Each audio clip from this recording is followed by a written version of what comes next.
Ao examinar ou discutir certas batalhas, movimentos e ideologias que levaram à conquista de nações e à morte de milhões, muitas vezes tudo pode ser resumido a um determinado grupo ou pessoa, cuja missão era mudar o curso do nosso planeta.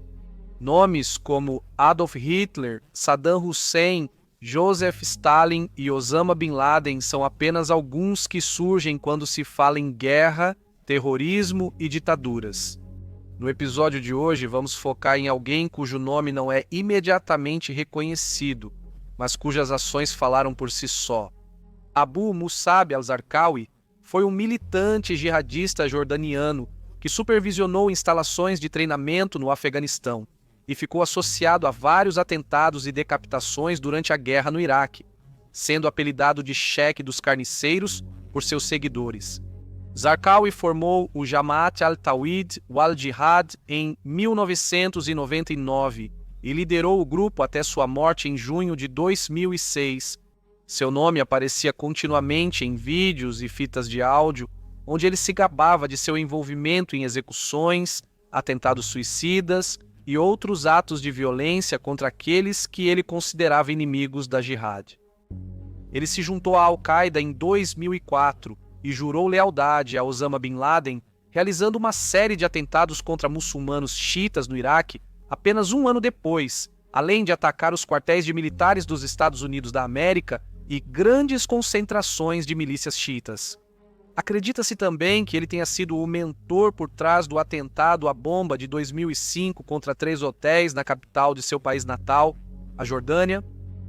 Então, quem foi Abu Musab al-Zarqawi e o que o levou a se tornar um dos rostos mais reconhecidos tanto do terror quanto da Jihad? Quais eram seus motivos e influência entre aqueles do Oriente Médio? E quais medidas foram tomadas para finalmente eliminar sua ameaça?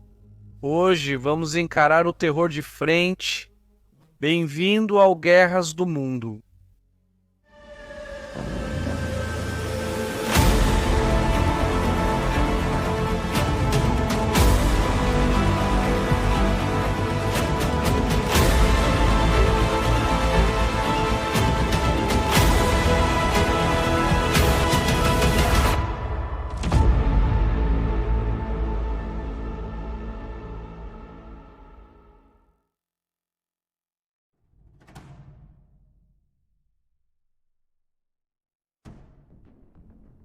Abu Musab al-Zarqawi, nascido Ahmed Fadil Nazal al-Khalala, nasceu em 1966 na pobreza, no país semiárido da Jordânia. Sua família era de origem palestina e acredita-se que ele tenha crescido na populosa cidade de Zarqa com suas 7 irmãs e 2 irmãos. A identidade do pai não é totalmente conhecida. Muitos acham que era um oficial do exército aposentado e sabe-se ainda menos sobre a mãe. Crescendo na pobreza, al-Zarqawi rapidamente se envolveu em brigas de gangues, consumo excessivo de álcool e pequenos crimes, além de se associar a ideologias e pontos de vista extremistas. Sua primeira esposa, Mohammed, também da Jordânia, deu à luz seus 4 filhos e era contra sua perspectiva militante. Sua segunda esposa, Isra, tinha 14 anos quando se casou com ele e deu à luz uma criança quando tinha apenas 15 anos. A mãe e a criança também foram mortas depois, junto com Zarqawi. Sua terceira esposa era uma iraquiana, que também acredita-se ter morrido durante o ataque aéreo que matou al-Zarqawi.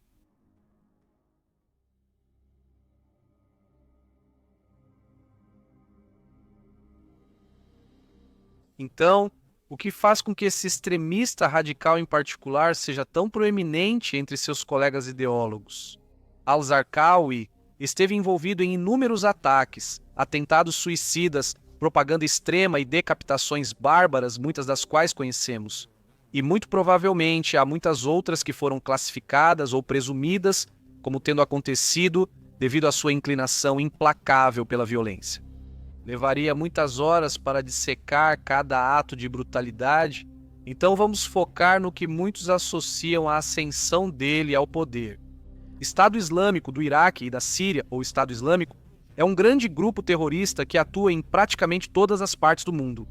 O alcance global deles entre os jovens através das redes sociais, da dark web e de outras táticas de lavagem cerebral levou muitos a jurar lealdade à causa deles e participar de vários atos de terrorismo em nome da organização.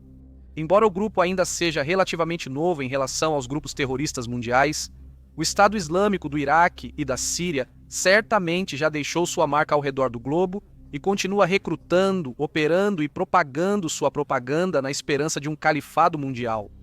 E ainda assim como os nazistas na Alemanha durante a Segunda Guerra Mundial, tudo começou com um homem, Abu Musab al-Zarqawi. Em 1993, quando tinha apenas 23 anos, al-Zarqawi passou muito tempo no Afeganistão antes de retornar à sua terra natal, a Jordânia, onde foi preso e enviado para a prisão por subversão ao governo e posse de armas ilegais. Durante o tempo que passou na penitenciária, al-Zarqawi se recusou a mudar de vida. Em vez disso, ele usou o tempo para aprender os ensinamentos do Alcorão e manipular sua mensagem para recrutar outros detentos, incentivando-os a ajudarem um possível jihad islâmico. Uma anistia em 1999 libertou Zarqawi, permitindo seu retorno ao Afeganistão para encontrar Osama Bin Laden, um dos terroristas mais radicais. Curiosamente, foi observado que os dois fanáticos egocêntricos não simpatizaram um com o outro durante seus encontros iniciais. De acordo com o ex-diretor aposentado da Agência de Inteligência de Defesa dos Estados Unidos, o tenente-general Mike Flynn, Zarqawi era incrivelmente brutal e foi descrito por ele como semelhante a Hitler, ressaltando assim a importância de sua influência entre muitos jovens desiludidos. Em uma entrevista conduzida pela Cable News Network para sua série de documentos desclassificados, o ex-assessor de segurança nacional do governo Trump afirmou que, abre aspas, ele era um ditador com um plano. O plano dele era matar o maior número possível de pessoas que não viam a vida da mesma forma que ele e mudar a face e a natureza do Oriente Médio e, francamente, do mundo islâmico. Fecha aspas. Após os ataques de 11 de setembro ao World Trade Center, orquestrados por Osama Bin Laden e seus capangas, al-Zarqawi foi para o Iraque e, em 2003, estava à frente de uma feroz campanha ofensiva de 3 anos, com ataques coordenados dentro do país, assim como contra alvos dos Estados Unidos da América. Ele chamou seu grupo de Al-Qaeda no Iraque. Com o passar do tempo, Zarqawi continuou a usar suas conexões e carisma para recrutar, doutrinar e enviar muitos de seus seguidores para a morte, seja no campo de batalha ou por meio de suicídio, a fim de realizar sua visão de um califado global e de um Estado Islâmico. Mike Flynn comentou sobre a rápida e ampla influência que o extremista teve entre a comunidade islâmica. Ele afirma, abre aspas, quando olho para o que estamos enfrentando agora, vejo Zarqawi em todo esse campo de batalha. Zarqawi é o pai do Estado Islâmico. Fecha aspas. O general do Exército dos Estados Unidos da América, Stanley McChrystal, reconheceu seu status quase de culto ao afirmar: criou algo maior que uma pequena organização terrorista. Ele criou um movimento, fecha aspas. A aceleração do Estado Islâmico do Iraque e da Síria, através dos ensinamentos distorcidos de al-Zarqawi e suas ideologias propagandistas, significava que ele não era apenas um soldado terrorista, mas um mestre manipulador poderoso, que rapidamente estava se tornando uma ameaça monumental tanto para a segurança nacional quanto internacional. Como mencionado anteriormente, as reuniões iniciais entre al-Zarqawi e o rosto da Al-Qaeda, Osama Bin Laden, não saíram como planejado. Os dois fanáticos sentiram antipatia imediata entre si. Dizia-se que Bin Laden discordava da agenda de Zarqawi e dos ataques a outros muçulmanos. McChrystal comenta sobre a poderosa perspectiva apresentada por Zarqawi, que levou ao desacordo entre os dois. Ele afirma, abre aspas, o que ele estava tentando fazer era criar uma guerra civil entre sunitas e xiitas. Fecha aspas. Gerando grandes complicações, problemas de segurança e retrocessos para a coalizão militar dos Estados Unidos da América.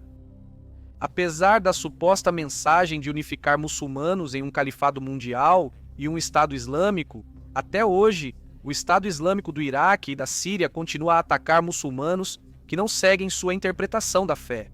Uma dessas atrocidades foi cometida em 25 de março de 2016, quando um homem-bomba se explodiu em meio a uma multidão após um jogo de futebol local na vila de Al-Asriya, perto de Iskandariya, na província de Babel, uma área mista de sunitas e xiitas. Infelizmente, 41 pessoas perderam a vida e mais de 100 ficaram feridas, incluindo crianças. Também foi relatado que o prefeito Ahmed Sheikha estava entre os mortos na explosão. Como descobriríamos mais tarde, assim como em muitos ataques ao redor do mundo, o grupo Estado Islâmico assumiria a responsabilidade pelo ataque. Amanda Rogers, pesquisadora da Georgia State University, observou que, abre aspas, o que vemos o Estado Islâmico do Iraque e da Síria fazendo agora é uma escalada do que vimos al-Zarqawi fazer, mirando principalmente os muçulmanos. Isso é al-Zarqawi básico. Fecha aspas.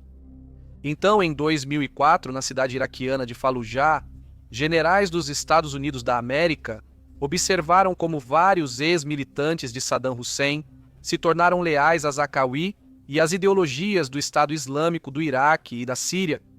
Essa rápida mudança na dinâmica significou que o poder dos extremistas havia atingido níveis preocupantes e a primeira batalha de Fallujah começaria após uma resposta militar ao assassinato brutal de 4 contratados americanos, cujos corpos mutilados foram pendurados em uma ponte. 27 soldados americanos foram mortos no cerco, e Fallujah acabaria sendo a primeira cidade iraquiana a ser capturada e reivindicada pelo Estado Islâmico do Iraque e da Síria. A partir daí, eles facilitariam a região para enviar homens-bomba a Bagdá. A fase que se seguiu envolveu os vídeos horríveis dos brutalistas. Propaganda, tortura e decapitações. Se o mundo não conhecia Zarqawi antes, logo passaria a conhecer seu nome, seu rosto e suas performances sinistras nos vídeos, nos quais uma série de sequestros acontecia e o assassinato de suas vítimas era transmitido ao vivo e depois postado online por Zarqawi e seus seguidores devotos. O primeiro sequestro foi do empreiteiro americano Nicholas Berg. Em maio de 2004, Berg era um técnico autônomo de manutenção de torres de rádio que viajou para o Iraque após a invasão dos Estados Unidos, mas logo foi sequestrado pelo grupo extremista e depois decapitado. O Estado Islâmico do Iraque e da Síria afirmou que o assassinato foi uma resposta à tortura e aos abusos contra prisioneiros em Abu Ghraib, envolvendo o exército dos Estados Unidos e prisioneiros iraquianos. A CIA posteriormente afirmaria que Berg foi assassinado pelo próprio Abu Musab al-Zarqawi. O vídeo da horrível decapitação foi divulgado na internet, supostamente de Londres, para uma página hospedada na Malásia pela organização islâmica Jama'at al-Tawhid wal-Jihad, cujo impacto levou o grupo a realizar mais sequestros e decapitações, muitos dos quais foram executados pela notória célula terrorista, conhecida popularmente como os Beatles, em especial pelo homem apelidado de Jihad John. Mohammed M. Wazi, também conhecido como Jihad John, era um militante britânico de origem kuwaitiana. Visto em vários vídeos produzidos pelo Estado Islâmico do Iraque e da Síria em 2014 e 2015, ele foi morto em um ataque de drone em Raqqa, Síria, capital de fato do Estado Islâmico do Iraque e da Síria.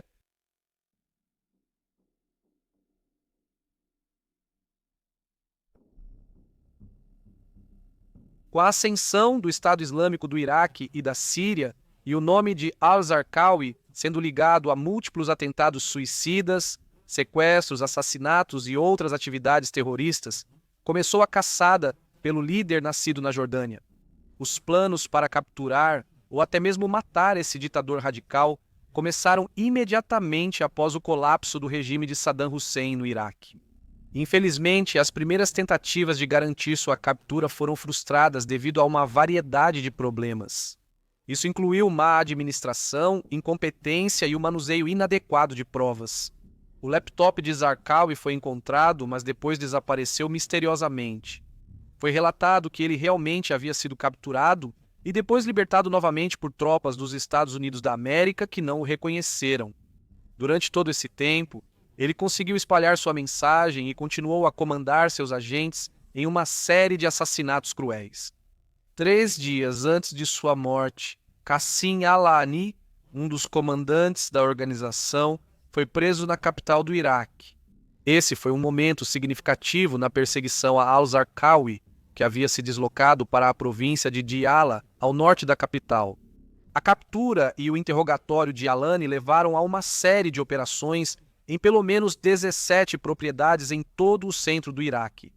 Isso resultou na apreensão de mais suspeitos da Al-Qaeda e na descoberta do que porta-vozes militares dos Estados Unidos da América descreveram como um verdadeiro tesouro de materiais e documentos relacionados a al-Zarqawi e seus associados.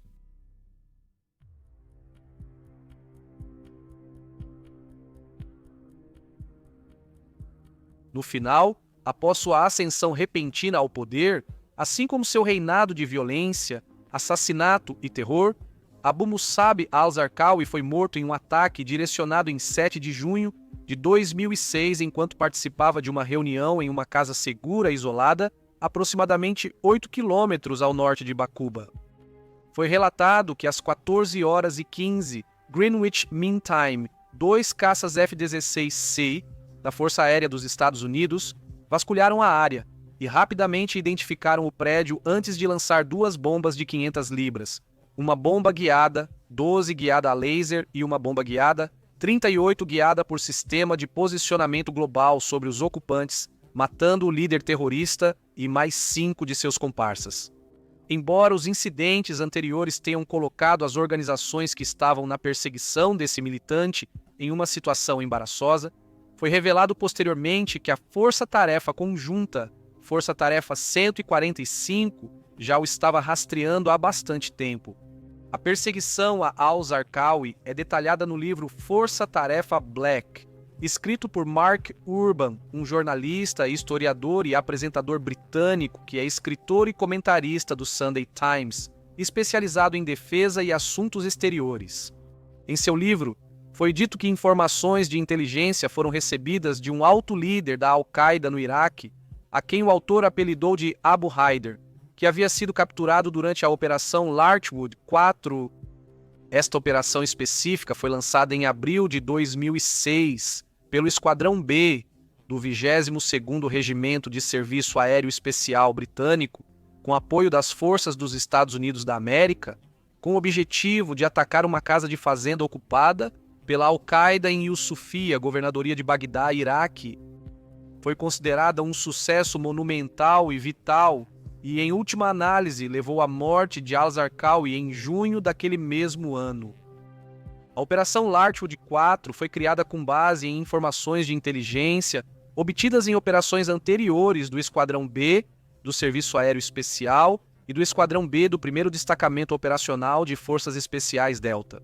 As operações ocorreram nos dias 8 e 13 de abril de 2006, nas quais 7 insurgentes foram eliminados no total e várias informações de inteligência foram coletadas e fornecidas ao Comando Conjunto de Operações Especiais, também conhecido como Joint Special Operations Command.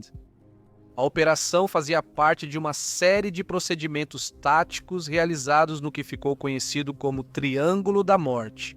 Esse nome foi dado a uma região do sul de Bagdá, conhecida por combates intensos, violência e atividade insurgente durante a ocupação liderada pelos Estados Unidos da América de 2003 a 2011 e foi realizada pela Força Delta e outras forças norte-americanas. A casa onde Zarqawi estava escondido havia sido vigiada por mais de 6 semanas antes de sua morte. Com a ajuda das agências de inteligência jordanianas, a Força-Tarefa 145 conseguiu determinar formalmente que o terrorista estava escondido e comandando suas operações de dentro dessa residência. Assim que as bombas foram lançadas, a área foi rapidamente protegida pelas forças de segurança iraquianas. Apesar dos relatos generalizados confirmando o bombardeio do esconderijo, muitos ainda estavam céticos e exigiam provas da morte de al-Zarqawi devido aos problemas anteriores enfrentados pelos oficiais de segurança. Isso seria divulgado em 8 de junho de 2006, quando as forças da coalizão confirmaram que o corpo recuperado da área era de Zarqawi. Com reconhecimento facial, digitais e comparação de cicatrizes e tatuagens, conseguiram satisfazer os críticos. Um dos principais tenentes de al-Zarqawi, o conselheiro espiritual Sheikh Abd al-Rahman, também confirmou publicamente sua morte. Fontes militares dos Estados Unidos inicialmente relataram que Zarqawi foi morto diretamente no ataque. Porém, no dia seguinte, o general de divisão William Caldwell, do Exército dos Estados Unidos da América, afirmou que ele sobreviveu por pouco ao bombardeio. Foi colocado em uma maca e logo morreu pelos ferimentos. Os outros 5 associados foram mortos imediatamente na explosão. Caldwell também foi obrigado a rejeitar publicamente as alegações feitas por um iraquiano local, que disse ter testemunhado soldados americanos espancando Zarqawi até a morte após o bombardeio ter ocorrido. Apesar do relato desse morador local não ter sido verificado, em 12 de junho de 2006, uma autópsia dos militares dos Estados Unidos da América concluiu que Zarqawi morreu por lesão pulmonar causada pela explosão e levou quase 1 hora para morrer, embora rumores ainda persistam. Nas horas seguintes à sua morte, o general George W. Casey Jr., comandante das forças multinacionais no Iraque, fez um anúncio durante uma coletiva de imprensa com o primeiro-ministro iraquiano Nouri al-Maliki e o embaixador dos Estados Unidos da América no Iraque, Zalmay Khalilzad, em 8 de junho, ele declarou, abre aspas, "Senhoras e senhores, as forças da coalizão mataram o líder terrorista da Al-Qaeda, Abu Musab al-Zarqawi, e um de seus principais tenentes, o conselheiro espiritual Sheikh Abd al-Rahman, ontem, dia 7 de junho, às 18h15, em um ataque aéreo contra uma casa segura, isolada e identificada.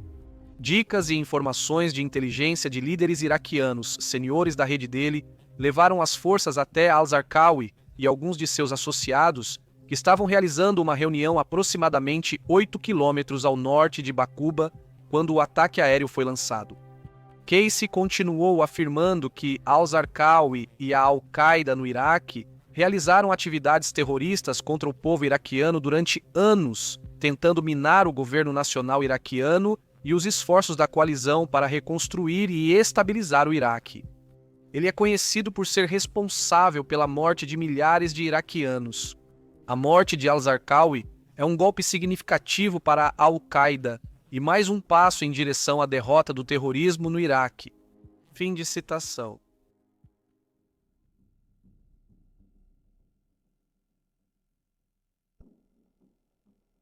Em 30 de junho de 2006, Osama Bin Laden divulgou uma gravação de áudio na qual afirmou, cito, "Nossa nação islâmica foi surpreendida ao encontrar seu cavaleiro, o leão da Jihad, o homem de determinação e vontade, Abu Musab al-Zarqawi, morto em um ataque vergonhoso dos americanos. Oramos a Alá para abençoá-lo e aceitá-lo entre os mártires como ele esperava." Fim de citação.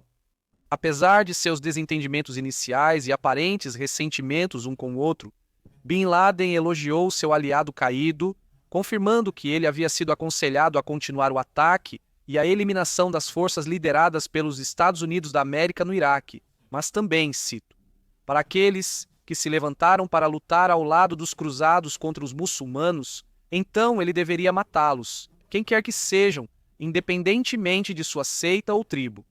Fim de citação. Em outras palavras, o ódio, a ideologia e a sede de tortura, violência e guerra santa ainda estavam no centro da agenda dos terroristas. Pouco tempo depois que Bin Laden expressou sua gratidão a Zarqawi, ele lançou outra fita de áudio para declarar, abre aspas, "Os mujahidin da organização Al-Qaeda escolheram o querido irmão Abu Hamza al-Muhajir como seu líder para suceder o Amir Abu Musab al-Zarqawi. Aconselho-o a concentrar sua luta nos americanos e em todos que os apoiam e se aliam à sua guerra contra o povo do Islã e do Iraque." Fim da citação. No entanto, em contraste com o elogio da Al-Qaeda, um site de análise estratégica baseado nos Estados Unidos da América afirmou que, No dia anterior à morte de al-Zarqawi no ataque aéreo, é altamente possível que o militante tenha ultrapassado sua posição, levando assim a uma desconfiança dentro da Al-Qaeda. Sua persistente hostilidade contra muçulmanos Shia e a ordem de várias mortes no Oriente Médio, além de seu egocentrismo, levaram muitos a duvidar de sua liderança e, por fim, a traí-lo. Uma reportagem do New York Times, em 8 de junho, discutiu a aparente traição e afirmou que pelo menos um de seus companheiros da Al-Qaeda, que era visto regularmente com Zarqawi, virou as costas para seus colegas extremistas e revelou seu paradeiro, tanto para a agência de inteligência jordaniana quanto para os americanos. A Associated Press também afirmou que um oficial jordaniano não identificado confirmou que Zarqawi foi encontrado graças à ajuda de um membro capturado da Al-Qaeda de Zarqawi chamado Zayed Khalaf Raja al-Kabuli. Com relação às forças aliadas no Reino Unido e nos Estados Unidos, quando questionado se a morte de Zarqawi afetaria a situação no Oriente Médio e aliviaria o conflito tanto internamente quanto em todo o mundo, o então primeiro-ministro Tony Blair afirmou que, abre aspas, isso não vai mudar com a morte de Zarqawi. Não devemos ter nenhuma ilusão sobre isso, fecha aspas. Infelizmente, Blair estava correto, pois até hoje o Estado Islâmico do Iraque e da Síria ainda está recrutando, formando células adormecidas e realizando ataques mortais onde quer que ache conveniente. Nos 10 anos desde a morte de Zarqawi, o Estado Islâmico do Iraque e da Síria reuniu apoio e armas suficientes para tomar territórios que vão do norte da Síria até o centro do Iraque. O grupo também se gaba de ter assegurado o controle de áreas específicas em outras regiões, além de possuir e ocasionalmente destruir antiguidades de valor inestimável, assim como capturar jovens mulheres como escravas para recrutar novos membros. Vivemos em um mundo onde a violência, o terror e a guerra estão presentes em todos os lugares que olhamos. Se você apenas ligar a televisão ou checar as redes sociais, pode testemunhar as atrocidades que estão acontecendo em todo o mundo e a morte e destruição que elas deixam para trás. No entanto, com o avanço das tecnologias militares, drones e talvez até inteligência artificial, a luta contra pessoas como Abu Musab al-Zarqawi, o Estado Islâmico do Iraque e da Síria e outros grupos terroristas está se tornando cada vez mais positiva. Por outro lado, sempre existe o perigo de que essas tecnologias possam ser corrompidas, hackeadas, roubadas e usadas contra nós por células adormecidas ou, de fato, por meio de traficantes de armas, o que é uma outra batalha completamente diferente e talvez um assunto para outro vídeo. De qualquer forma, embora o Estado Islâmico do Iraque e da Síria possa continuar existindo, seu fundador e líder extremista, Abu Musab al-Zarqawi, não está mais entre nós. E com o tempo, seu legado e sua influência vão desaparecer.